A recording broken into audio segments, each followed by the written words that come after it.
Have you ever looked in the mirror and felt like you were staring at a stranger? Not because your face has changed, but because something in your eyes is missing. That fire, that weight, that presence. And yet, you walk out the door and play the role perfectly. You smile, you nod, you blend in. No one notices the silence screaming inside you because you've trained yourself to be exactly what they expect. And the most brutal part, you call this survival. Carl Jung called it something else. The death of the self. You are not who you show the world. You are who you're afraid to be. At some point you started performing. Maybe it was after rejection. Maybe it was after being told you're too much or be more like this. So you adapted. You cut parts of yourself off, you rounded your edges. You became digestible, likable, soft. And slowly, you disappeared. But make no mistake, this disappearance didn't happen overnight. It was death by 1,000 silences. You stopped speaking your truth to avoid conflict. You hid your opinions to keep the peace. You numbed your desires so others wouldn't feel threatened. And over time, this version of you, the quiet, agreeable, polished version, became your identity.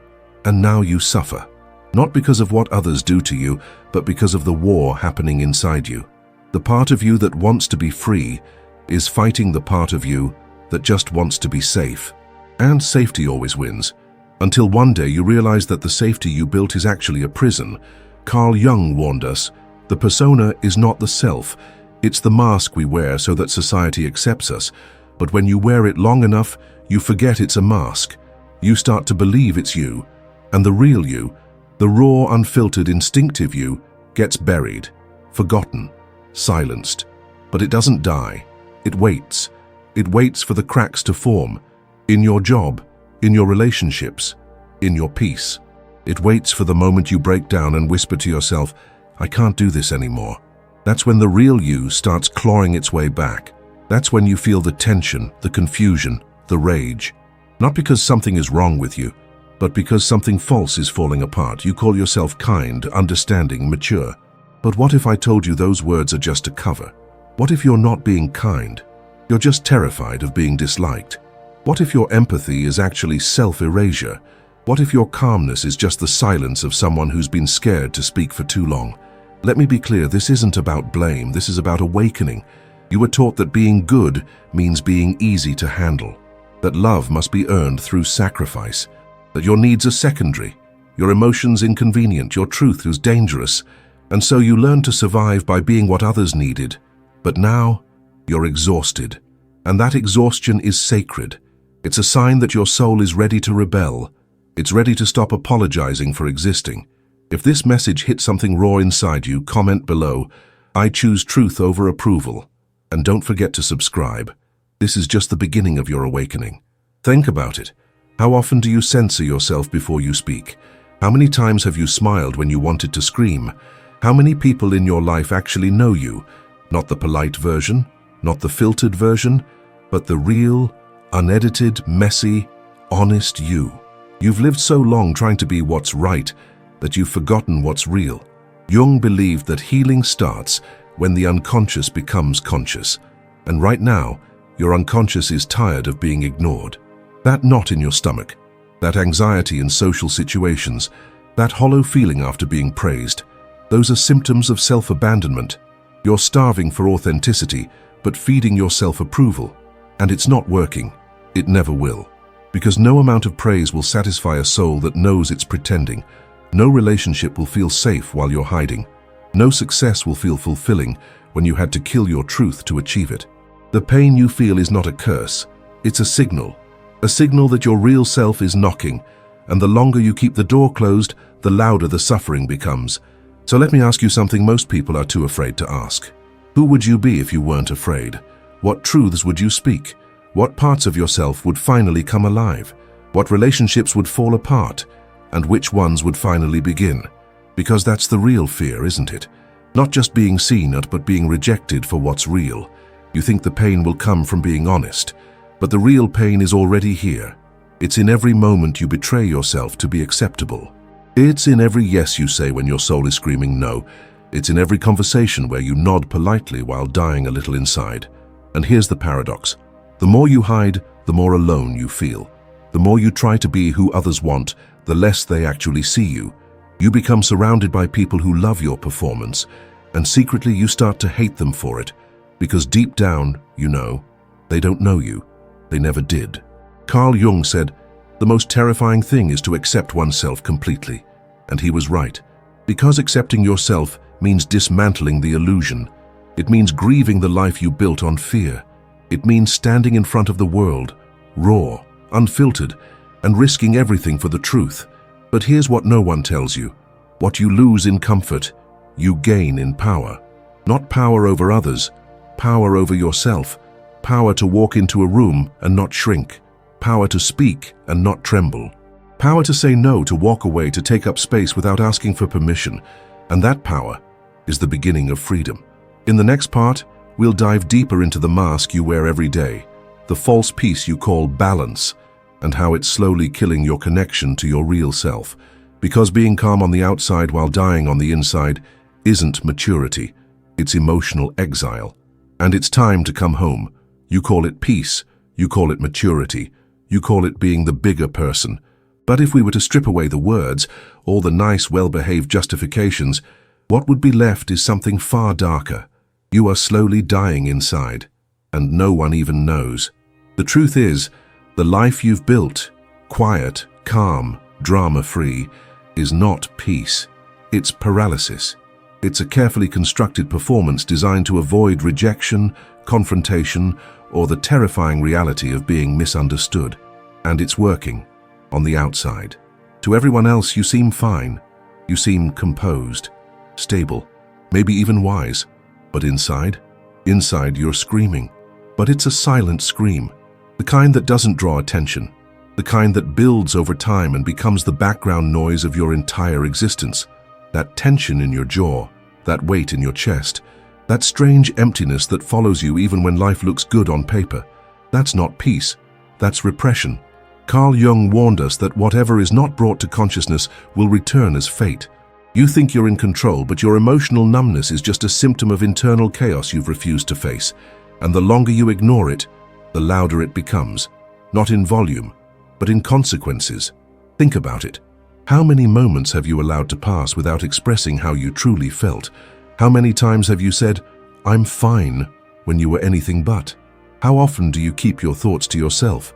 Not because you're calm, but because you're afraid of what might happen if you finally let them out. This isn't emotional strength. This is emotional shutdown. You've spent years avoiding confrontation, and on the surface, it looks noble, respectable, admirable even. But underneath, it's killing something sacred, your connection to yourself. Every time you bite your tongue, hold your breath, or force a smile, you bury your truth just a little deeper. And over time, it gets harder and harder to remember what that truth even was. The problem with being the one who always keeps the peace is that you end up at war with yourself. You go along with what others want, not because you agree, but because it's easier. You forgive too quickly. You accommodate too often. You shrink to avoid making others uncomfortable. And in doing so, you disappear slowly, silently, until one day you wake up and realize that no one really knows you because you never let them. And now, the worst part, you don't know yourself either. You've confused stillness with peace. But peace doesn't feel like numbness. It doesn't feel like walking on eggshells around the people you love. It doesn't feel like waiting for someone to finally see how much you're holding in. Real peace feels like presence, like alignment, like truth, even when it's messy. But you've been taught that mess is dangerous, that emotion is weakness, that anger, disappointment, sadness, these things make you a burden. So you suppress it all, and you tell yourself that you're in control. You tell yourself you're keeping things together. But let's be honest, you're not holding it together. You're holding it in, and what you're holding in is starting to rot. You find yourself irritated by small things. You lash out at people in passive-aggressive ways.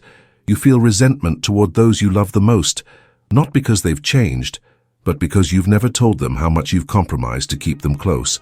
You think you're building bridges, but you're actually building walls from the inside out. And every time someone crosses a line you never set or takes advantage of a silence you never broke, your soul whispers, "You did this." Carl Jung called this the shadow, the hidden, repressed parts of yourself that you pretend don't exist, but they do. They live in your body, in your exhaustion, in your fake smiles, in your unspoken sadness. And until you acknowledge them, they will sabotage everything you try to build. Because no matter how well you play your role, your truth will always find a way to leak out. Maybe it comes out as burnout, maybe as depression, maybe as physical illness. But one way or another, what you've buried will rise. And when it does, it won't be polite. It won't be soft. It will come out with everything it's been holding for years, and it will demand to be seen. So the real question is this: how long will you keep lying to yourself? How long will you call this emptiness balance? How long will you keep nodding through your own erasure? How long will you accept being loved for a version of you that doesn't even exist? There is a life waiting for you on the other side of this mask, a life of full expression, of emotional honesty, of raw, terrifying, liberating truth. But to reach it, you have to let go of the performance. You have to be willing to shatter the illusion, the one you've worked so hard to maintain, and let the world see what you've been hiding. That's not weakness, that's resurrection. You're not here to be palatable. You're not here to be tolerated. You're here to be whole, to feel fully, to speak truthfully, to be unapologetically yourself, even when it's inconvenient, even when it's messy, even when it makes people uncomfortable. Because here's the secret they don't want you to realize. The people who truly love you will never ask you to disappear to be loved. And the ones who do, let them go. In the next part, we'll dive into the deep mechanics of how your fear of being real is actually shaping the way others treat you. How the very people who claim to care about you might only care about the role you play. And once you start stepping out of that role, everything begins to change. Sometimes painfully, but always necessarily. People don't reject the real you. They reject the version of you that you refuse to become. Let that sink in. You keep telling yourself that the world doesn't understand you, that people overlook your efforts, ignore your emotions, or take you for granted. But what if that's not the whole truth? What if people are simply reacting to the energy you project, the message you send out without even realizing it? Because here's the brutal reality. If you're constantly being dismissed, talked over, or forgotten, it's not just them. It's you. It's the unconscious permission you give to be unseen. It's the energy of self-erasure you bring into every room. Carl Jung said, "The world will ask you who you are, and if you don't know, it will tell you." And what the world sees when you're afraid to be real is a blank canvas, something easy to project onto, easy to dismiss. You walk through life hiding your real thoughts, real emotions, real impulses, because you're afraid. Afraid to offend, afraid to be misunderstood, afraid to be too much or not enough. So you shrink, you adjust, you stay neutral, and the world responds accordingly. It forgets you. You're not invisible, you're silent. Write "I'm done hiding" in the comments if you're ready to stop performing and start existing. And subscribe now. Your real self deserves to be heard. And that silence creates a vacuum that people fill with their assumptions, their expectations, their needs. You become a mirror reflecting back what others want to see. And in the process, you vanish. But it didn't start here. It started in childhood. Maybe you had to be good to avoid punishment. Maybe you were praised for being quiet, helpful, easy. Maybe every time you showed real emotion, anger, sadness, intensity, you were met with discomfort or rejection. So you learned to adapt, to please, to survive by becoming what others wanted. But that survival strategy has now become your prison, because the adult world doesn't respect people who disappear to keep others comfortable. It respects people who own their space, speak their truth, show up with presence. And presence doesn't come from perfection. It comes from authenticity, even when it's raw, messy, or complicated. The reason people don't respect you isn't because you're weak. It's because you've made yourself easy to overlook. You've made it clear, through your silence, your over-accommodation, your constant adjusting, that you will not push back.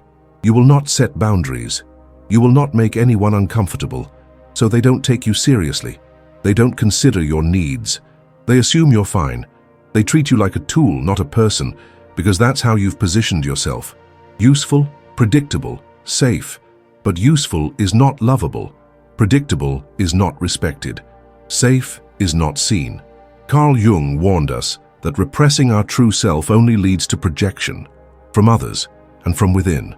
When you refuse to show the real you, people start inventing their own version of you. And the tragedy is, they interact with that version, not you. You're just the container.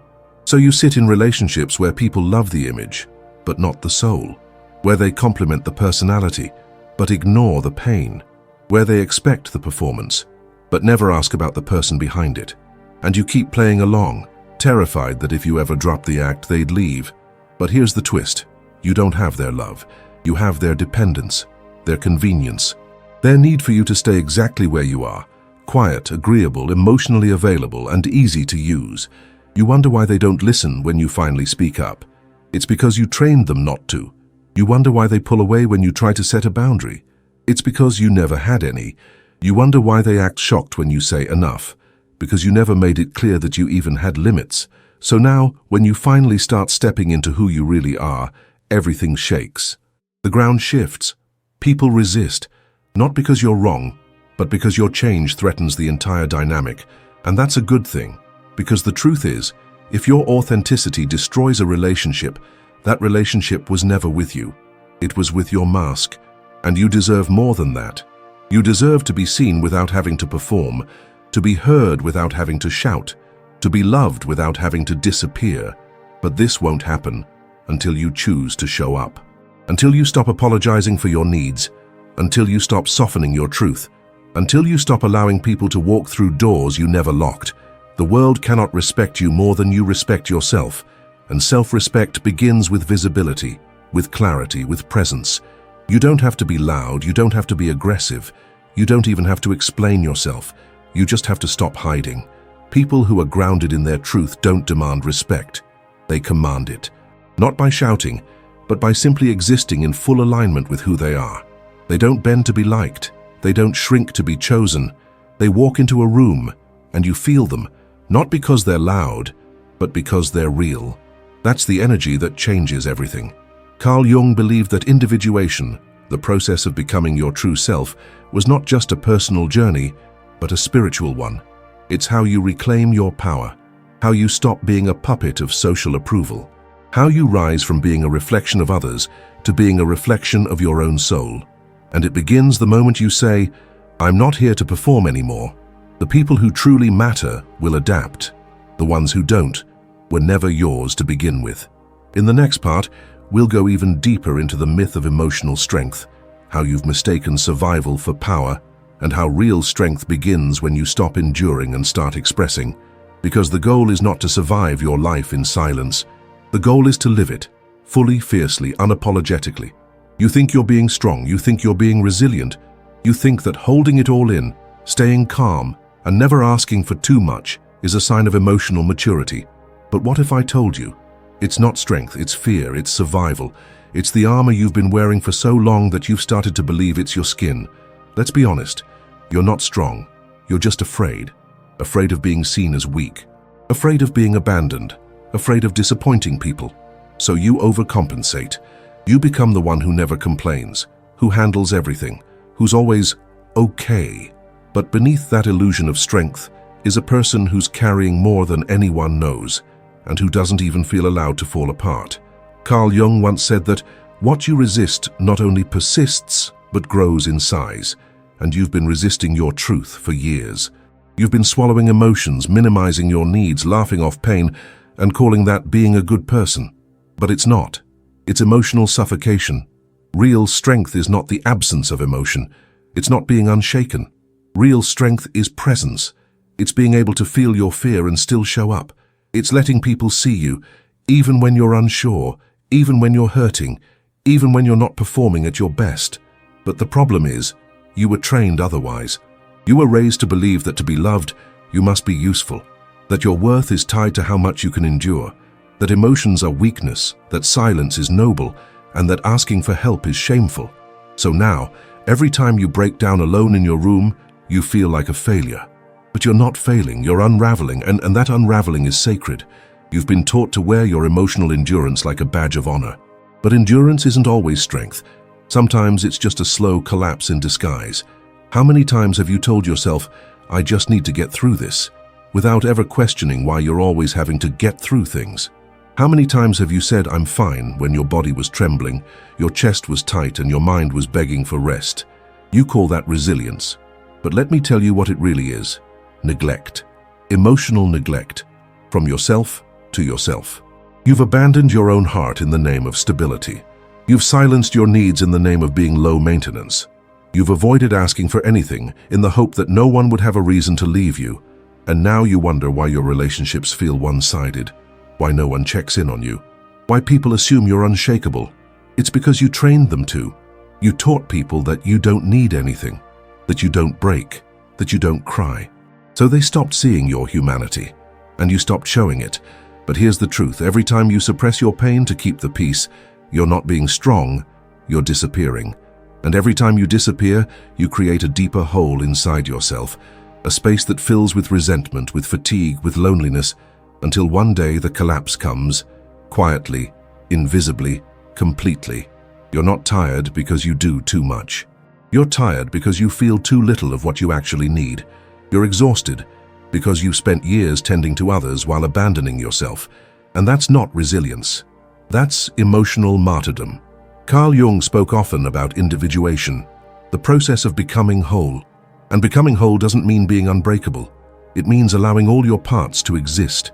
Your fear, your anger, your sadness, your joy, your rage, your need for help, your desire to be held, to be seen, to be understood. But you've been rejecting those parts for years. You've created a version of yourself that looks strong but feels hollow. You've been surviving on emotional crumbs, celebrating your ability to handle it all while quietly dying inside. Let me ask you this.